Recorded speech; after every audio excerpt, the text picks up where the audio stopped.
Hello friends, आज के video में हम कंटिन्यूस रैंडम वेरिएबल्स के बारे में जानेंगे।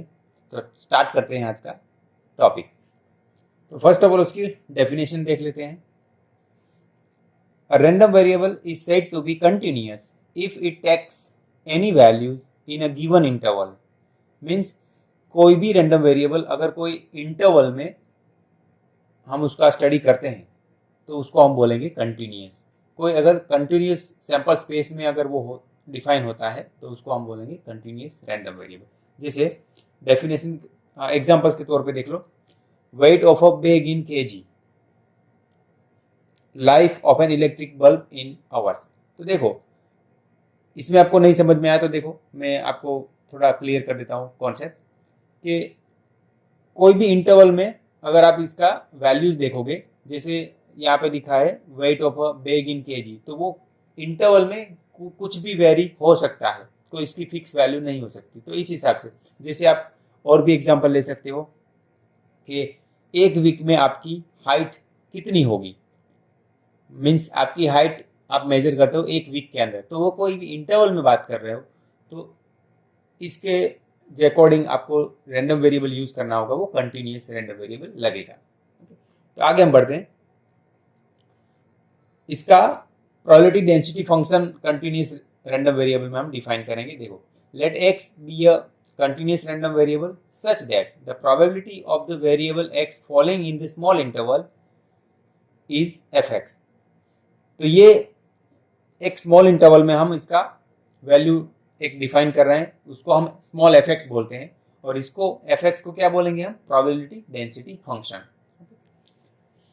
देन ये जो function F x probability density function है वो ये दो कंडीशन सेटिस्फाई करता है। जैसे डिस्क्रीट रैंडम वेरिएबल में हम देखा था पिछले लेक्चर में कि दो जो प्रोबेबिलिटी मास फंक्शन था, तो उसी तरह इसमें प्रोबेबिलिटी डेंसिटी फंक्शन है, वो भी ये दो कंडीशन सेटिस्फाई करता है। पहला है कि उसकी value greater than equal to 0 होनी चाहिए एफ एक्स की, हर एक एक्स के लिए। दूसरा, minus infinite to infinite F X D X is equal to 1, means उसका टोटल वो इंटरवल में वन होना चाहिए। ये दो कंडीशन है। और भी हम देखें तो उसकी और भी एक कंडीशन नहीं मगर हम बोल सकते हैं उसकी एक प्रॉपर्टी है, probability A less than X less than B, उसके बीच की प्रॉपर्टी आपको फाइंड करनी प्रॉबिलिटी। तो integration A B F X D X, इस इक्वेशन से आप फाइंड कर सकते हो। ये भी हम आगे यूज करेंगे, तो देखते हैं आगे। अभी हम कंटिन्यूस डिस्ट्रीब्यूशन फंक्शन जैसे हमने डिस्क्रीट में भी डिफाइन किया था वैसा हम यहाँ पे भी डिफाइन करेंगे। If fx is the probability density function defined on a continuous random variable, then the cumulative distribution function or distribution function is defined as follow: f of x is equals to probability x less or equal to x is equals to integration minus infinite to x fx dx, और x की value रहेगी minus infinite से infinite. तो देखो, इसे हम continuous distribution function define करते हैं, और ये जो फंक्शन है ये फोर कंडीशन सेटिस्फाई करता है। F of minus infinite is equal to 0, F of infinite is equal to 1, और इसकी वैल्यू 0 से 1 के बीच में रहेगी, और probability A less than X less than B find करनी है, मीन्स इंटरवल ए बी में फाइंड करनी है। तो आप capital F of B minus F of B A find कर देते हो, तो ये आपका काम बन जाएगा। ये फोर प्रॉपर्टीज हैं। अभी हम एग्जाम्पल्स देखते हैं वन बाय वन। पहला एग्जाम्पल है, is the function fx defined as fx is equals to 1 by 7 in 1 less than x less than 8 otherwise 0। Means इसका फंक्शन देखो, इंटरवल 1 से 8 में 1 by 7 है, अदरवाइज 0 है। तो ये फंक्शन ऐसे पूछा है, is a probability density function for random variable, if yes then find probability 3 less than x less than 10। तो यहाँ पे देखो क्वेश्चन क्या है, आपको ये fx की एक वैल्यू दी हुई है एक इंटरवल में नॉन जीरो 1 से 8 में, और अदरवाइज 0, और पूछा है ये प्रोबेबिलिटी डेंसिटी फंक्शन होगा, और अगर होगा तो probability 3 less than x less than 10 find करो, ऐसे पूछा है। तो सॉल्यूशन हम करते हैं। तो पहला लाइन हम क्या लिखेंगे, तो यहाँ पे जो नॉन जीरो हमें मिल रहा है वो हम लिखेंगे। तो F x is non zero in 1 less than x less then 8। तो यहाँ पे आपको बता दूं कि हमें यहाँ पहले तो प्रूव क्या करना है। यहाँ पे फर्स्ट क्वेश्चन देखो, प्रोबेबिलिटी डेंसिटी फंक्शन, तो प्रीवियस का अगला स्लाइड आप देख सकते हो, हमने डिस्कस किया अभी कि वो क्या था, प्रोबेबिलिटी डेंसिटी फंक्शन का दो प्रॉपर्टीज, एक तो वो ग्रेटर देन इक्वल टू 0 होना चाहिए हर एक x के लिए, दूसरा उसकी टोटल वैल्यू इंटीग्रेशन की 1 होनी चाहिए। तो देखो यहाँ पे हमें पहली प्रॉपर्टी तो मिल जाती है कि एफ की वैल्यू 1/7 वो ग्रेटर देन इक्वल टू 0 है 1 से 8 में। अभी हमें सेकंड प्रूव करना होगा कि इसकी इंटीग्रेशन वैल्यू 1 है, तो हम वही कर रहे हैं। देखो -∞ से इन्फाइनाइट एफ dx। अभी यहाँ पे देखो एक चीज आपको यहाँ पे दिखेगी कि यहाँ पे नॉन जीरो इंटरवल 1 से 8 ही दिया है, मीन्स इसका मीनिंग क्या हुआ, मगर फंक्शन तो हमें -∞ से इन्फाइनाइट हम लिखते हैं ना डेंसिटी फंक्शन, तो यहाँ 1 से 8 में ही नॉन जीरो दिया है। तो हम क्या करेंगे, इसका 3 पार्ट में डिवाइड कर देंगे, -1 से 1, 1 से 8, 8 से इन्फाइनाइट। तो -∞ से 1 का 0 हो जाएगा क्योंकि अदरवाइज यहाँ पे 0 लिखा है इसलिए, एंड 1 से 8 वो नॉन जीरो मिलेगा 1/7, 8 से इन्फाइनाइट उसका भी 0 हो जाएगा। तो ऐसे हमें ओनली मिडल, ये वाले मिडल इंटीग्रेशन की वैल्यू मिलेगी 1 से 8 1/7 dx। देन और यहाँ पे 1/7 यहाँ हमें फंक्शन से पुट किया है हमने। देन यहाँ पे देखो 1/7 वो कांस्टेंट है, dx का इंटीग्रेशन x हो गया, और 8 लोअर एंड 1 अपर इंटीग्रेशन की लिमिट हमने पुट कर दी, तो 1/7 इन ब्रैकेट 8 - 1 वो भी 7 होगा, 7 7 कट हो जाएगा, तो आंसर मिलेगा 1 ऐसे। तो देखो दोनों प्रॉपर्टी प्रोबेबिलिटी डेंसिटी फंक्शन की सेटिस्फाई हो रही है कि fx 1/7 वो ग्रेटर देन इक्वल टू 0 भी है और उसकी इंटीग्रेशन की वैल्यू 1 भी मिल रही है। तो मीन्स के आपका जो फंक्शन दिया हुआ है fx वो प्रोबेबिलिटी डेंसिटी फंक्शन है। मीन्स ये फर्स्ट क्वेश्चन का आंसर हमें मिल गया। अभी देखो सेकंड क्वेश्चन का आंसर, प्रोबेबिलिटी 3 x 10। तो हमने उसकी प्रॉपर्टीज में डिस्कस किया था प्रोबेबिलिटी डेंसिटी फंक्शन में कि अगर हमें प्रोबेबिलिटी 3 x 10 चाहिए तो इंटीग्रेशन 3 से 10 fx dx हम फाइंड कर देंगे तो हमें मिल जाएगा। तो उसको भी हमें दो पार्ट में डिवाइड करना होगा क्योंकि यहाँ पे देखो 1 से 8 में ही नॉन जीरो है हमारा, वो आपको ध्यान में रखना है। तो 3 से 10 का हमें दो डिवाइड कर देंगे, 3 से 8, 8 से 10, ओके, क्योंकि 3 से 8 वाला 1 से 8 के अंदर ही आता है और वही नॉन जीरो वैल्यूज है 1/7। तो देखो 8 से 10 वाला तो 0 हो जाएगा क्योंकि वो 8 के बाहर वाली वैल्यूज है, इंटरवल 1 8 के बाहर वाली वैल्यू है, इसलिए वो 0 हो जाएगी। तो 3 से 8 वही नॉन जीरो मिलेगा 1/7 fx की वैल्यू। अभी 1/7 हमने कांस्टेंट निकाला, फिर x dx का इंटीग्रेशन x हो गया, लिमिट पुट कर दी 8 3, तो 1/7 इन ब्रैकेट 8 - 3 दैट इज 5/7। तो ऐसे देखो कोई भी एग्जांपल पूछा है आपको कि फंक्शन दिया है वो प्रोबेबिलिटी डेंसिटी फंक्शन है कि नहीं, वो प्रूव करो और कोई पर्टिकुलर इंटरवल में उसकी प्रोबेबिलिटी फाइंड करो, तो आप ऐसे कर सकते हो। अभी दूसरा एक एग्जांपल हम ले रहे हैं, if the probability density function fx defined as fx is equals to kx square in interval 0 to 3 and बाकी के इंटरवल में अदरवाइज 0 दिया है, then find the value of k and compute first question probability 1 less than x less than 2, second question probability x less than 2 and third question probability x greater than equal to 2। तो यहाँ पे आपको एक चीज जो ध्यान रखनी है कि यहाँ पे जो फंक्शन fx दिया है, जैसे प्रीवियस एग्जांपल में हमने क्या दिया था आपको कि वो प्रोबेबिलिटी डेंसिटी फंक्शन है कि नहीं, वो दिया नहीं था, वो आपको चेक करना था। मगर यहाँ पे देखो वर्ड यूज किया है प्रोबेबिलिटी डेंसिटी फंक्शन दे दिया है, मीन्स इसका मीनिंग क्या हुआ कि आपको ये जो फंक्शन fx है वो प्रोबेबिलिटी डेंसिटी फंक्शन है ऐसा दे दिया है, और ये सभी आपको चीजें फाइंड करनी है। पहले तो कांस्टेंट फाइंड करना है, ये आपको दिख रहा है kx स्क्वायर में k जो दिख रहा है वो कांस्टेंट फाइंड करना है, बाकी ये 3 क्वेश्चन है। तो 1 बाय 1 हम देखते हैं सॉल्यूशन।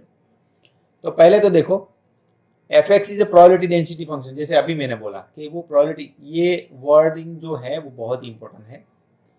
तो fx प्रोबेबिलिटी डेंसिटी फंक्शन दे दिया है, तो मैंने बोला कि दे दिया है तो प्रोबेबिलिटी डेंसिटी फंक्शन की आप प्रॉपर्टी याद करो, उसमें से हम एक प्रॉपर्टी का यूज करेंगे ये वाली कि उसका इंटीग्रेशन का वैल्यू 1 होता है, -∞ to ∞ fx dx is equal to 1। ये हम ऐसे ही नहीं ले रहे हैं क्योंकि ये जो फंक्शन दिया है वो प्रोबेबिलिटी डेंसिटी फंक्शन है।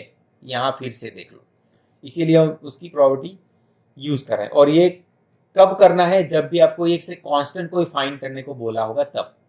ओके, तो अभी हमें क्या करना है, इसका जो इंटरवल आपको दिया है नॉन जीरो, 0 से 3, उसी तरह जैसे हमने लास्ट एग्जांपल में किया था, 3 इंटरवल में डिवाइड कर देना है, -∞ to 0, 0 से 3 एंड 3 से ∞। अभी देखो यहाँ पे फिर से fx में 0 से 3 में नॉन जीरो है, तो -∞ से 0 भी 0 हो जाएगी, 3 से ∞ में भी 0 हो जाएगी वैल्यू। तो ओनली मिडल वाली इंटीग्रेशन वैल्यू मिलेगी ए रही, और fx की वैल्यू उसमें हमने दी हुई है kx², तो वो पुट कर देनी है।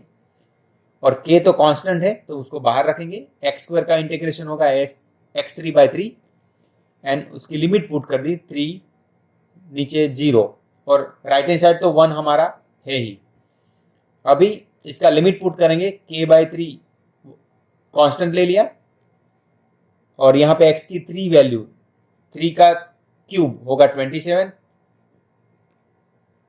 और माइनस x की जगह पे 0 पुट करेंगे तो 0 इज इक्वल टू 1।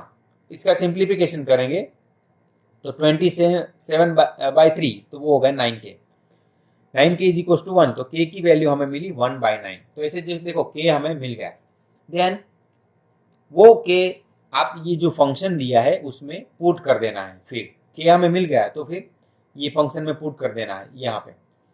तो fx इज इक्वल टू 1/9 जो हमने k फाइंड किया into x² in interval 0 to 3, otherwise 0। तो पहला क्वेश्चन हमारा खत्म हुआ, k हमने फाइंड कर लिया और एक फंक्शन में पुट भी कर दिया। अभी सेकंड क्वेश्चन, प्रोबेबिलिटी 1 < x < 1 वो फाइंड करनी है। तो वो देखो, जहाँ हमने प्रीवियस एग्जांपल में भी किया कि इंटरवल में जब भी फाइंड करना है तो आप वो इंटरवल में लोअर वैल्यू, लोअर लिमिट लगा दो इंटीग्रेशन में, अपर वाली वैल्यू उसमें इंटीग्रेशन में अपर लिमिट लगा दो fx dx, बस इतना ही करना है। और fx dx की वैल्यू हमें अभी फाइंड की, k की वैल्यू 1/9, तो वो ही पुट करनी है 1/9 x²। अभी k पुट नहीं करना क्योंकि k की वैल्यू हमने फाइंड कर ली है, तो 1/9 x² dx।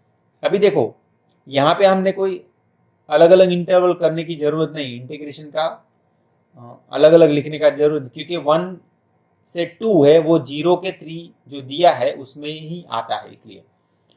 सो यहाँ पे देखो 1/9 कांस्टेंट, x² का इंटीग्रेशन x3/3 और 2 1 लिमिट पुट कर दी, तो 2 का 3 पावर हो जाएगा 8 माइनस यहाँ पे आ जाएगा 1, और 1/9 तो था ही, यहाँ पे 3 कॉमन लिया तो 9 × 3 27, और इसका फाइनल आंसर मिलेगा 7/27, ऐसे दो।